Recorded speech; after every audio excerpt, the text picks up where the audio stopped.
namanya Habib Hussein bin Syihab. Jadi Habib Hussein bin Syihab itu abahnya Habib Rizik Syihab. Ini pejuang. Bagaimana pejuang-pejuang kemerdekaan itu, orang Arab berada di garda terdepan. Loh kok saiki sing dimusuhi Arab? Aneh bin ajaib. Ini dulu orang-orang Arab berada di garda terdepan sebelum Indonesia merdeka. Termasuk abahnya Habib Rizik Syihab.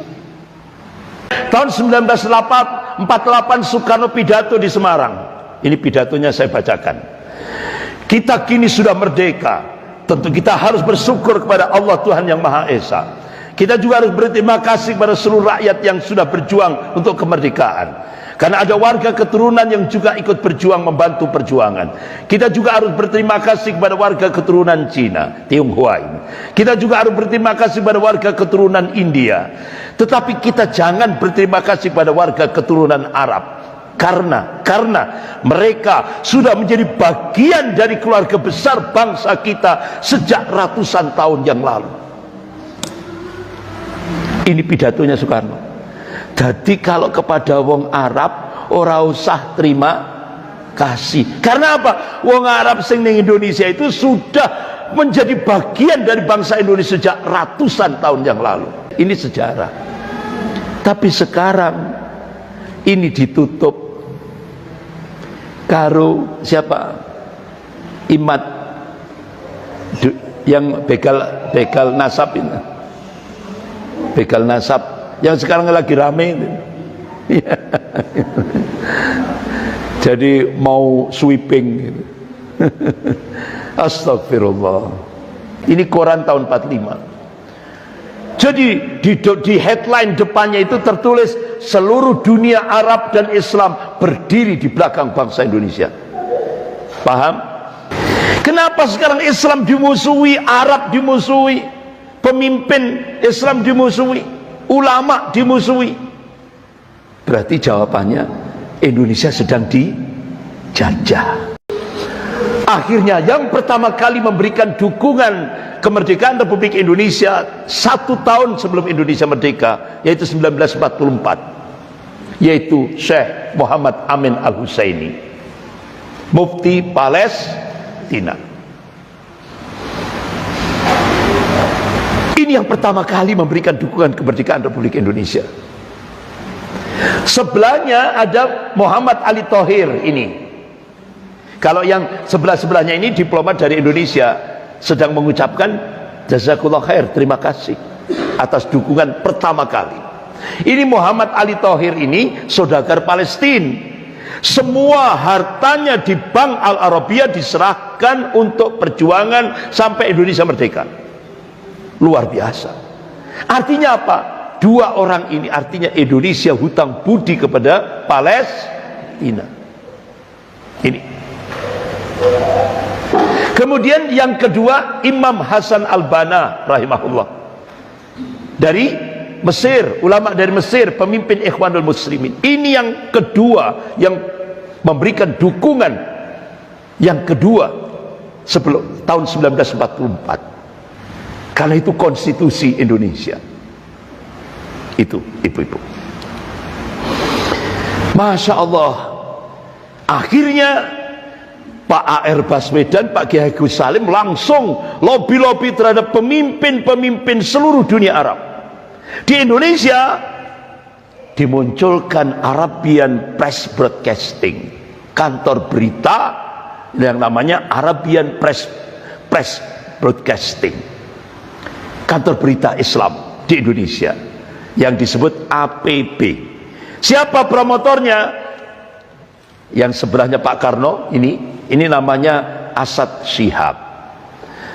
Terus kemudian Bung Karno, sebelahnya lagi Muhammad Al-Habsyi. Kemudian yang pojok itu Ustadz Dia Syihab. Termasuk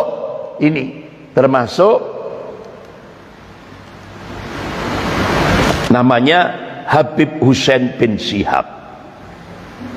Jadi Habib Husain bin Syihab itu abahnya Habib Rizik Syihab. Ini pejuang. Jadi tadi Pak Air Baswedan dan sebagainya. Jadi ibu-ibu sudah jelaskan bagaimana pejuang-pejuang kemerdekaan itu orang Arab berada di garda terdepan. Lho kok saiki sing dimusuhi Arab? Aneh bin ajaib. Ini dulu orang-orang Arab berada di garda terdepan sebelum Indonesia merdeka. Termasuk abahnya Habib Rizik Syihab. Akhirnya setelah ada kantor berita ini, langsung dibuatlah di surat kabar di koran-koran di Indonesia. Ini koran tahun 45. Mohon maaf agak burak, ya, lungset, tapi lungsetnya enggak, cuma burak, nguning gitu loh. Nah ini koran tahun 45. Jadi di headline depannya itu tertulis seluruh dunia Arab dan Islam berdiri di belakang bangsa Indonesia. Paham? Siapa yang mendukung kemerdekaan? Dunia Arab. Loh kok sekarang Arab dimusuhi? Bu, agama di Indonesia yang dilegalkan kan 6, ya kan? Islam, Protestan, Katolik, Protestan, Hindu, Buddha, Konghucu. Sing dimusuhi Islam. Gubernur se-Indonesia ini kan 34 provinsi. Sing dimusuhi Anies. Aneh kan? Kenapa ini bisa terjadi? Nanti jawabannya nanti. Ketemu nanti. Berarti sekarang Indonesia sedang dijajah. Kenapa sekarang Islam dimusuhi, Arab dimusuhi, pemimpin Islam dimusuhi, ulama dimusuhi? Berarti jawabannya Indonesia sedang dijajah. Kalau dulu Belanda, sekarang Cina. Itu jawabannya. Karena kita buka sejarah. Nah, coba ibu-ibu, akhirnya Presiden Soekarno mengucapkan jazakallah khair, terima kasih pada seluruh pemimpin dunia Arab. Bu, tolong dipelototi, ada ndak Cina? Orang eneng, Bu. Wah, mancung kabeh. Ya kan? Hidung mancung kabeh semua. Coba Arab semua. Inilah sejarah yang tidak bisa dihapus. Pertanyaannya, apakah ini ditulis dalam buku sejarah yang dibaca anak-anak kita sekarang? Tidak ada, Bu. Inilah jahatnya penjajah seperti itu. Ditutup, itu namanya gerakan nativisasi. Jadi meminggirkan peran sejarah Islam. Ditutup. Makanya kewajiban ibu-ibu menerangkan pada anak-anak kita sendiri. Luruskan sejarah ini. Nah, ibu-ibu yang dimuliakan Allah, sampai akhirnya tahun 1948 Soekarno pidato di Semarang. Ini pidatonya saya bacakan. Kita kini sudah merdeka. Tentu kita harus bersyukur kepada Allah Tuhan yang Maha Esa. Kita juga harus berterima kasih kepada seluruh rakyat yang sudah berjuang untuk kemerdekaan. Karena ada warga keturunan yang juga ikut berjuang membantu perjuangan. Kita juga harus berterima kasih kepada warga keturunan Cina, Tionghoa ini. Kita juga harus berterima kasih kepada warga keturunan India. Tetapi kita jangan berterima kasih kepada warga keturunan Arab. Karena mereka sudah menjadi bagian dari keluarga besar bangsa kita sejak ratusan tahun yang lalu. Ini pidatonya Soekarno.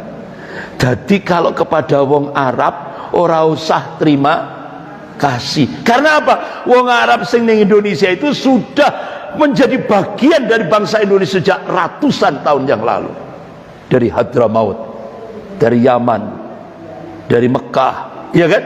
Nah itu jelas, Bu. Makanya langsung Soekarno mengeluarkan PP nomor 10. Khusus warga Cina itu harus punya 2 kewarganegaraan. 1 warga negara Indonesia dan 1 warga negara Cina. Sampai hari ini.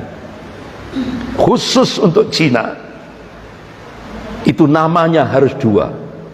Contoh yang punya BCA itu nama Cinanya Lim Xilong, ya kan?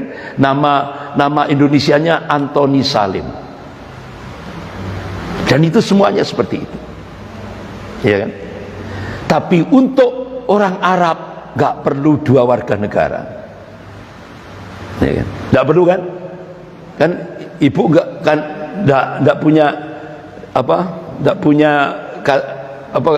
paspor Yaman, paspor Saudi,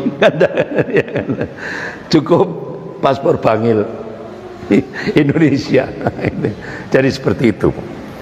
Jadi inilah makanya orang Cina di Indonesia tidak mau menjadi bangsa Indonesia, tapi dia baru mau cukup jadi warga negara, tapi tidak mau menjadi bangsa Indonesia. Tapi kalau orang Arab sejak ratusan yang lalu sudah menjadi bagian bangsa Indonesia. Ini sejarah. Tapi sekarang ini ditutup karo siapa? Imad yang begal nasab ini. Begal nasab yang sekarang lagi rame itu. Jadi mau sweeping gitu. Astagfirullah. Ibu-ibu yang dimuliakan Allah. Nah, ini kita akan mengarah pada kunci jawaban kenapa umat Islam di Indonesia sekarang kok seperti ini sekarang. Kita masuk pada pertarungan ideologis. Sejarah yang berlangsung sebelum Indonesia merdeka. Apa yang terjadi? Yang pertama, dalam sejarah Islam di Indonesia, salah satu tonggak penting adalah ketika terjadi perdebatan ilmiah antara Muhammad Natsir, tokoh ulama Masyumi, dengan Soekarno, presiden pertama Republik Indonesia. Perdebatan ilmiah pada saat itu lebih fokus pada wacana konsep negara. Pak Natsir menegaskan Islam tidak dapat dipisahkan dari negara, karena urusan kenegaraan pada prinsipnya merupakan bagian terintegrasi dengan risalah Islam. Negara adalah sekumpulan orang yang bersatu dalam satu teritorial, menyepakati hidup bersama dan mengelola wilayah tersebut. Oleh sebab itu, kata Pak Natsir, negara menjadi soal yang tidak dapat dipisahkan dari Al-Quran. Ya kan? Ini perdebatan Pak Natsir dengan Soekarno. Sehingga akhirnya, ibu-ibu yang dimuliakan Allah, sampai Pak Natsir menegaskan, beliau kutip surah Ad-Dariyat ayat 56. A'udzubillahi minasyaitonir rajim. Wa ma khalaqtul jinna wal insa illa liya'budun. Tidaklah kuciptakan jin dan manusia ini kecuali untuk beribadah. Ini merupakan dasar ideologi Islam, kata Pak Natsir. Bertitik tolak dari dasar ideologi Islam ini, Pak Natsir dalam perdebatan ilmiah dengan Soekarno, beliau mengambil kesimpulan cita-cita hidup seorang muslim di dunia ini hanyalah ingin menjadi Abdullah, hamba